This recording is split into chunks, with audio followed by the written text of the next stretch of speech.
То не буде моменту, коли в Україні скажуть, окей, волонтерство не потрібно. Де беруться ресурси на вашу діяльність? Українці з різних регіонів між собою не спілкуються.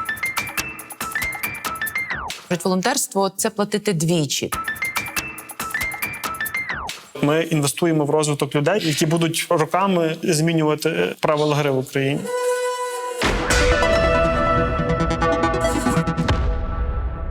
Доброго дня! Мене звати Оксана Сироїд, і сьогодні у мене в гостях Юрко Дідула, співзасновник і очільник «Будуємо Україну разом». Це є всеукраїнський волонтерський рух, а також представник Української освітньої платформи. Доброго дня. От я, коли познайомилася з вашою біографією, я собі подумала, от згадала той 14-й рік, коли я також вперше приїхала на Схід. От ви фактично в цей період зібралися і поїхали там відбудовувати житло для людей, які цього потребували. Причому поїхали не на день чи на тиждень, так? Ви поїхали на рік.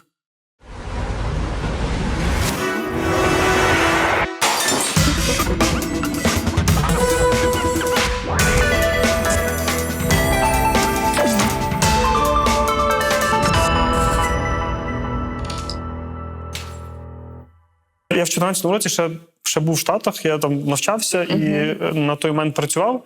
І коли почалася війна, я насправді вертався в Україну з думкою, і таким майже твердим рішенням, що я піду в армію. Але мій, який, можна сказати, ментор з УКУ, йому вдалося мене переконати в тому, що є зараз достатньо людей, які готові піти добровольцями в армію, але недостатньо людей, які от ці всі цінності Майдану перенесуть в стійкість громадських інституцій і якось в культуру повсякденних звичок простих українців. І я тоді включився в життя тепер вже української освітньої платформи, яка займалася на той момент програмами обміну. У них вже була програма «Схід-Захід разом», по суті, те саме. Ми возили людей з Сходу до Львова. Коли вже почалася безпосередньо війна, ми вирішили поїхати в Слов'янськ, який от буквально тиждень тому звільнили, і зрозуміти самі на власні очі, побачити, що відбувається, і як ми, люди, які живуть в мирній частині України, можуть допомогти. От це було бажання проявити певну солідарність і показати українцям там, що вони не самі, і тут це дійсно це війна Росії проти України, і ми всі разом. От в мене досі є запитання. Що це було? Тобто потреба подвигу, жаль до людей. Тобто що було мотиватором такого руху? Я навчався в католицькому університеті у Львові, і ще там в якомусь 10-11 роках ми почали займатися громадською діяльністю, заснували студентське братство, і ми для себе десь зрозуміли, що в Україні є певна проблема. Те, що українці з різних регіонів між собою не спілкуються, не взаємодіють, в них немає таких справжніх, дружніх взаємовідносин. І ми, як такі молоді підприємці, вирішили цю проблему вирішити і заснували таку програму «Великдень разом». Ми запрошували молодь зі Сходу, з Півдня, вони приїжджали до Львова, ми їх селили в сім'ї, ми показували їм наше місто, наші якісь там унікальні місцеві звичаї. І фактично оці всі зв'язки соціальні, вони для нас були супер якимось відкриттям. І я зрозумів, що в принципі можна спілкуватись російською, але любити Україну.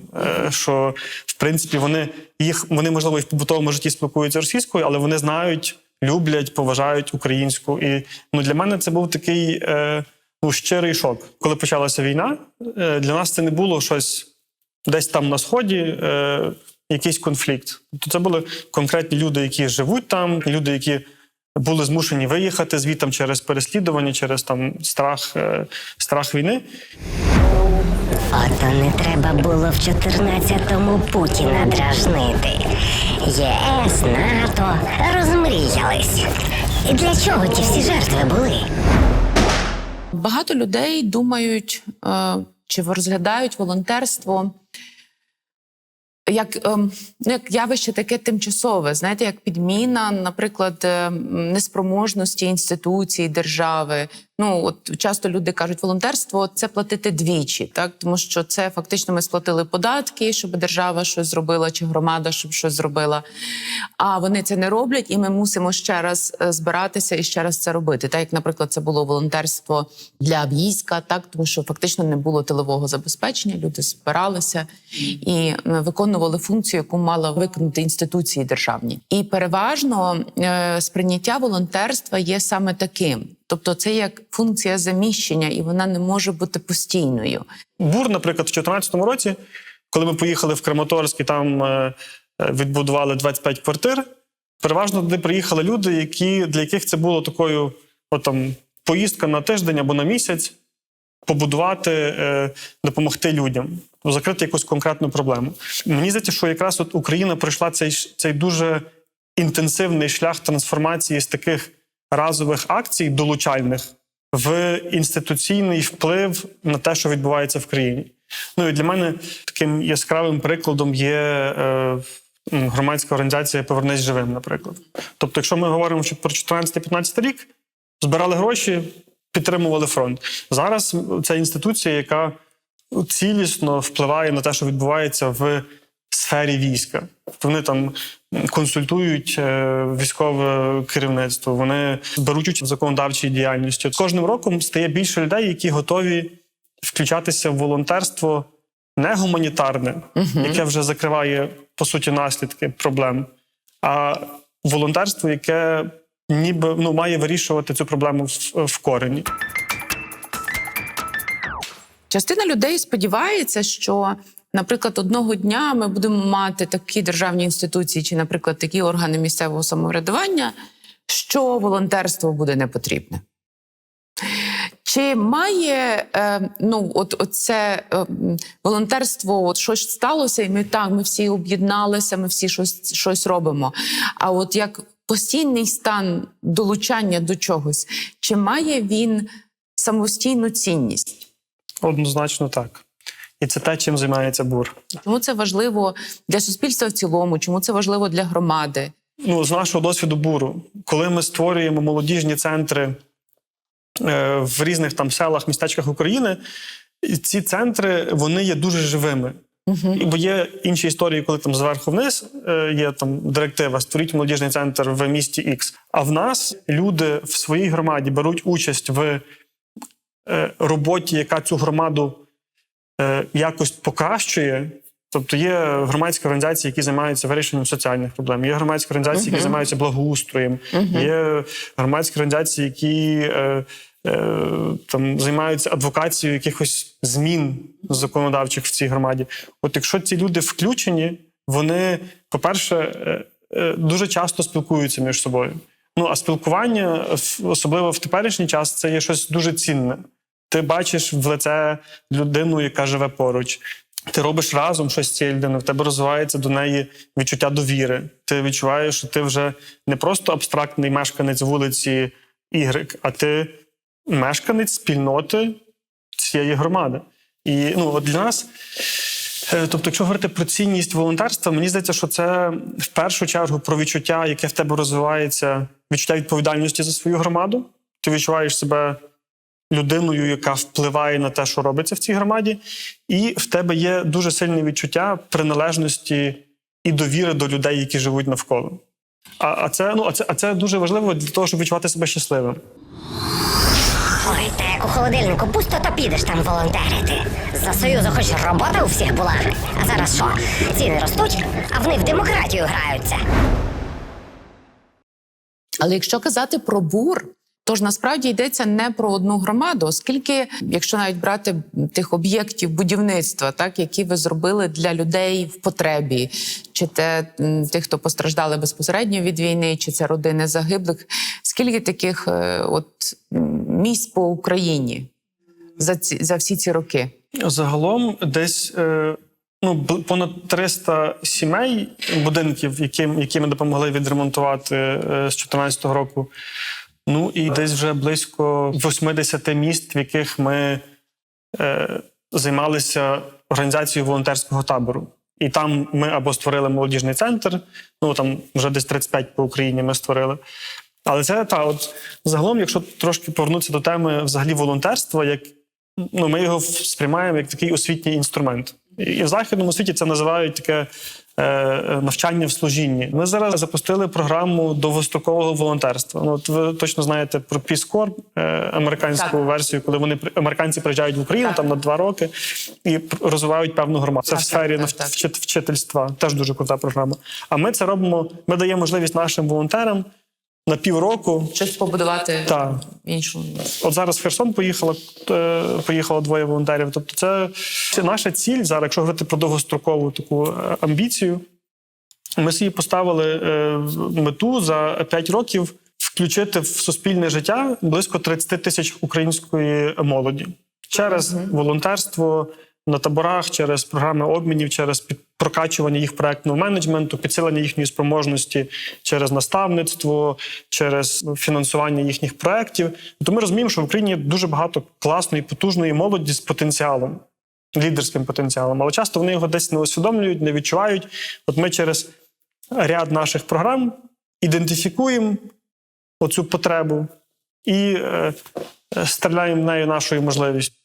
Логічне запитання, як скільки років тримати фокус, так? Тобто і тримати енергію людську з бажанням, з потребою цього служіння, об'єднуватися, робити щось, навіть не в себе в громаді. Бо коли ви кажете ще про громаду, я думаю, що багато людей можуть відрефлексувати, для своєї громади добре, так?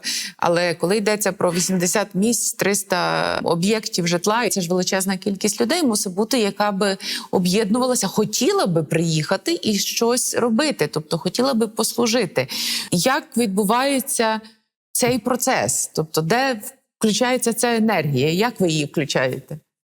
Я, може, в 2 словах розкажу про саму модель табору, бо, напевно, слухачі не знають, що це таке. Переважно нас трактують як таких будівельна бригада заїхала в Краматорськ, відбудувала будинки і поїхала. Тобто в нас це комплексний такий освітній продукт. Тобто з'їжджається близько 25 людей з різних регіонів України в одне містечко, десь з десяток місцевої молоді долучається, і ми разом живемо на спільний побут. Ми робимо ремонти для сімей, які не просто бідні і потребують ремонту, а то не якісь сім'ї там з алкоголізмом чи щось. Тобто це сім'ї, які докладають самі зусиль. Так, ми їх просто підтримуємо трошки. Ви їм даєте трошки більше енергії. Так, і плюс ми переважно створюємо якусь молодіжну інфраструктуру. Це або молодіжний центр, або якийсь вуличний громадський простір для місцевої громади. І от фактично там з 9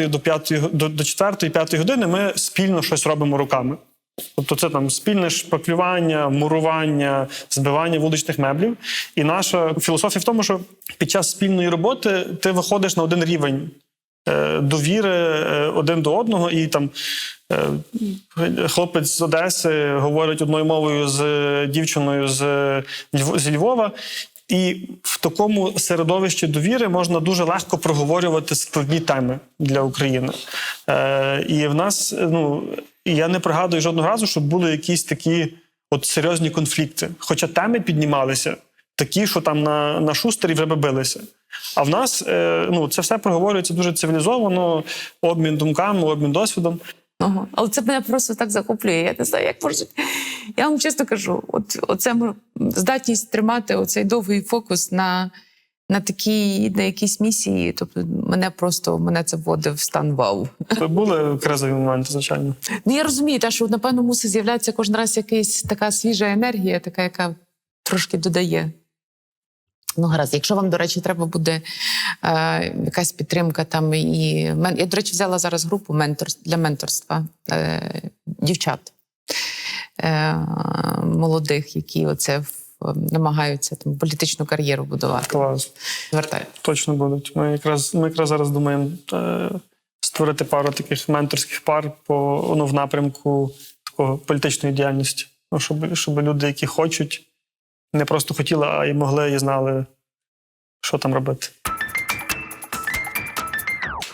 Я не можу не спитатися про ресурси, так, для цього процесу. Тобто, питання, хто за це все має платити?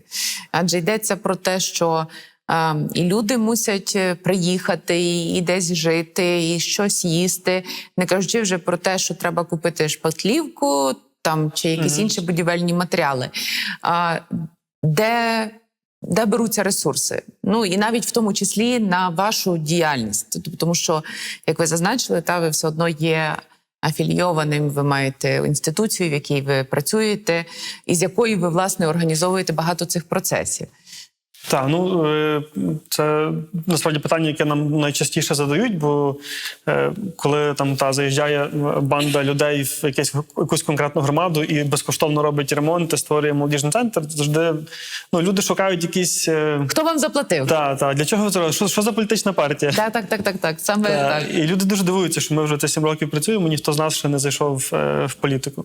З самого початку намагалися будувати таку систему, щоб ми не залежали від якогось там одного джерела коштів. Тобто у нас, як фундації, як освітньої платформи, є певний ресурс, є люди і інституції, які вже підтримують організацію там понад 20 років. Тобто це і приватні меценати, і міжнародні донори. Ми шукаємо на них кошти. От я, власне, тим і займаюся. І найцінніший ресурс, про який ми завжди всім розказуємо, це завжди близько 280 людей, простих українців, які або були на таборах, або знають про БУР з якихось новин, які підписалися на щомісячний внесок. В кого 100 гривень, в кого 1000, в когось 2. І це нам допомагає робити якісь речі, які не прописані в якомусь, наприклад, гранті. У нас теж є друга історія. Це грантова допомога від Агенції з міжнародного розвитку США. У нас є там теж співпраця з Національним фондом демократії, теж американським. Але це переважно це якісь такі домовленості, що ми чітко собі прописуємо, нам треба це, вони дають кошти, ми їх реалізуємо. А от БУР-друзі, оця спільнота, майже 300 людей, які нас підтримують щомісяця, це для нас такий сигнал, окей, це важливо для українців. І вони не просто нам ставлять лайки в Фейсбуці, а вони копійкою нас підтримують. Ой, то вам ще і плати. В людей гроші виманюють. Чуп. Всі однакові. І, до речі, цікаво, що я сьогодні вранці перед інтерв'ю буквально спілкувався з нашим другом з Австралії, з Богданом Микитюком. Це політична міграція ще після Другої світової війни. І він сьогодні таку дуже фразу сказав, яка мене заставила переосмислити ще раз цінність таких людей. І він каже, я от в Австралії, коли ходжу десь на якісь зустрічі, я ніколи не п'ю каву. Я завжди п'ю воду, а тих $10, які би я мав витратити на каву, я відкладаю собі в книжечку і коли їду в Україну, передаю БУРу. І він каже, що для нього БУР – це те, що про що говорив Шептицький, будувати рідну хату, це про взаємодію між українцями, це про солідарність, про допомогу. І він настільки тим живе, він постійно пише, він дуже організовує там якісь локальні акції збору коштів, тому що він бачить в БУРі цінність, що ми не просто відремонтували будинок, ми інвестуємо в розвиток людей, які будуть роками змінювати правила гри в Україні. Чи має бути навичка служіння частиною освітньої програми для суспільства демократичного найперше, так? 100%. Так. Ви питалися, волонтерство, чи воно може бути одноразовим, чи як це зробити такою щоденною практикою. Якраз наша така позиція, що демократія – це не є щось, що ти досягнув, і все, і воно самопідтримується, система функціонує. Демократія – це те, що потребує постійного включення. Тому волонтерство як інструмент ніколи не стане неактуальним. Тобто не буде моменту, коли в Україні скажуть, окей, волонтерство не потрібно. Ми вважаємо, що воно має бути частиною освітнього процесу. Ми ще не до кінця дійшли якоїсь такої згоди, чи це має бути обов'язковим елементом освітньої програми, чи це має бути дуже класно простимульованим і уможливленим інструментом в рамках освітньої програми. Знаєте, часто про волонтерство якісь такі думки, що це пов'язано або з армією, або з поселенням переселенців. В молоді сучасної дуже таке вузьке розуміння, що це таке. І ми намагаємось комунікувати, бо нашою все-таки основною цільовою аудиторією це 16-22, я би сказав. Це люди, які не обов'язково що розуміють цінність Майдану, не розуміють кореню нашої інституції. І ми стараємось просто їм продати ідею, що дивіться, поїдьте в інший регіон, побачите іншу культуру, якусь унікальність цього регіону, познайомитися з класною, такою крутою тусовкою з інших міст. І ми стараємося це робити фінансово теж доступно. І от коли молодь вже приїжджає на цей табір волонтерський, і вона куштує на смак волонтерство, вона розуміє, що це не тільки корисно для, можна сказати, об'єкта, якому ми допомагаємо, але це також для них корисно. Ти аналізуєш свої мотиви, ти отримуєш теж дуже важливі соціальні зв'язки по різних регіонах. Тобто ми, якщо відповісти коротко, ми вважаємо, що це має бути елементом освітньої програми. Як це зробити так, щоб воно не перетворилося на те, що мені для резюме треба... Як в радянській школі Тимуровці. Або це. Тобто ми більш прихильники, щоб максимально опускати комунікацію на рівень молоді, спілкуватися їхньою мовою, і щоб вона сама робила цей вибір. Для БУРу оцей концепт табору – це концепт навчання служінні. Тобто, коли ми, допомагаючи іншим, ми виховуємо в собі відчуття відповідальності. Тобто ми розуміємо, що від нас всіх залежить те, що робиться навколо. Ми виховуємо в собі певні соціальні навички. Треба поспілкуватися з людиною з іншою думкою. Тобто це якісь такі неорганізовані дебати на тему.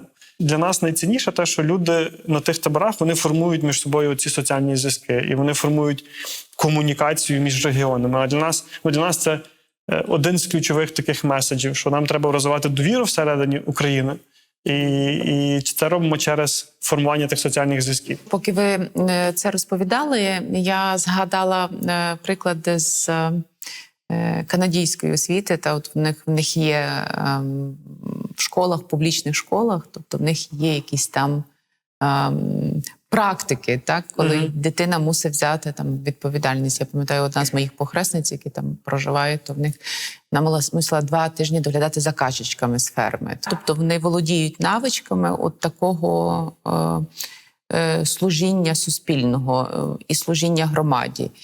І от це цікава думка про те, як це зробити так, щоб з одного боку воно було частиною освіти, а з іншого боку не перетворилося на формальність, яка насправді тільки відкине людей від цього процесу. До речі, це оптимальний варіант. Це те, чим ми, зокрема, тут пробуємо починати займатися більш цілісно. Зрозуміло, що є дуже хороша практика оцього залучення, так, до волонтерства, залучення до служіння. Що є наступною амбіцією? Загалом, окрім того, що є бур-табори, у нас є дуже ще ряд програм, які вже працюють з тими людьми, які до нас зайшли як волонтери. Таких людей вже там близько десь 3000 за пару років. І ми розуміємо, що тих 3000 людей – це суперкруті, амбіційні, відповідальні люди, які готові робити щось більше. Ми, враховуючи цей потенціал, ми зрозуміли, що нам треба якось відповідати на їхній запит в бажанні розвиватися. У нас є, скажімо, програма проектного менеджменту. Ми на 10 днів можемо витягнути 50 людей, прокачати їх в проектному менеджменту, вивести їх в гори, навчити відповідальному лідерству в кризових умовах. І потім ми шукаємо теж якісь фінанси, щоб підтримати їхні ідеї. І це можуть бути соціальні, освітні проекти. Наша, наприклад, така волонтерка ще 16-го року, вона заснувала майстерню «Потріб». Вони перевикористовують якісь ніби вже непотрібні речі і шиють сумки, бананки. Це від слова «непотріб». Непотріб, так. От така гра слів. І ми стараємось відповідати, підтримувати тих, хто вже має якісь класні ідеї, щоб змінювати певні правила гри в Україні. От є у нас бурлаб, це навчання. У нас є програма менторства. Ми шукаємо людей, які вже мають певний досвід в бізнесі, або в політичній діяльності, або в державному секторі. І шукаємо людей, які хочуть в цих сферах розвиватися. І їх зводити З'єднуємо, докупи. і вони півроку працюють, регулярно там зустрічаються і от допомагають один одному досягати певних цілей. Ми зараз знову повернулись теж до того, що ми робили ще в 2014 році. Тобто це просто програма обміну. Це 3-денні поїздки. Там от недавно ми з Херсону молодь привозили до Хмельницького. Ну і Хмельницький, як на мене, це один з найуспішніших прикладів самоврядування, де класний мер, де класна спільнота підприємців, які взаємодіють між собою. Там дуже, до речі, добра атмосфера така. Так, ну це, як на мене, один з таких найуспішніших прикладів українського міста. І вони приїхали туди, і вони, в них вау. І вони вертаються вже там, вже пробують українською спілкуватися між собою. Вони бачать гарний приклад міста, і вони вертаються з ідеями, що можна робити в Херсоні. От ми цей проект зараз знову запустили, назвали його «Тамбур». Від тамбура, але і тамбур. Тамбур, добре. От слухаючи вас, я думаю про тих людей, які там будуть слухати чи дивитися нас, і тих, які собі ставлять питання, про те, наскільки там Україна є зрілою, спроможною, та наскільки ми там робимо все правильно чи неправильно. І от зараз в цій розмові я усвідомлюю, наскільки те, що ви робите, як ви це робите, це є, якби з одного боку, це є і ознакою, і стимулом оцього дорослішання, такої зрілості. Тому що, коли ви згадали приклад, що є там Корпус миру, так? Тобто коли волонтери зі Сполучених Штатів приїжджають і тут в Україні кілька років школу якусь створюють, тобто викладають англійську мову чи щось інше роблять для громади. Нам здавалося, що ми не знаємо, ми не вміємо, ми не можемо, тому треба, щоб обов'язково хтось приїхав, звідкись нас навчив. І от той факт, що ми вже маємо оцю впевненість, я от слухаю вас з захопленням про...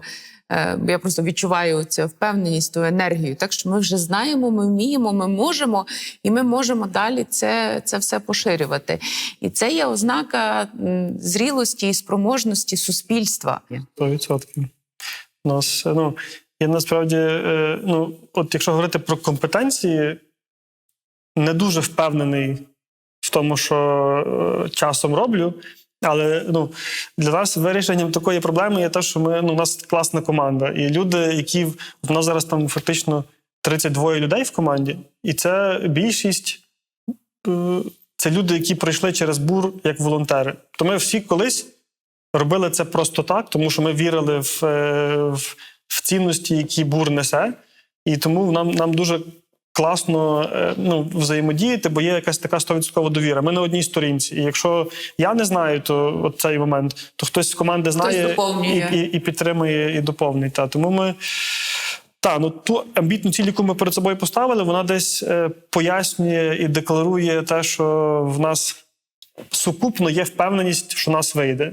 І в нас одна з наших ключових цінностей – це віра в Україну. Ми віримо в те, що... І ви цю віру практикуєте? Ми це практикуємо і вселяємо в себе, знову ж таки, підтримуємо в собі цю віру. Бо у нас величезний потенціал в людях, які тут живуть і тут творять. Його треба просто деколи підтримати, підживити. Дякую вам дуже. Дякую і за розмову, і за служіння, і за величезне натхнення. Дякую, що ви були з нами. Підписуйтеся, вподобайте і слухайте про позитив.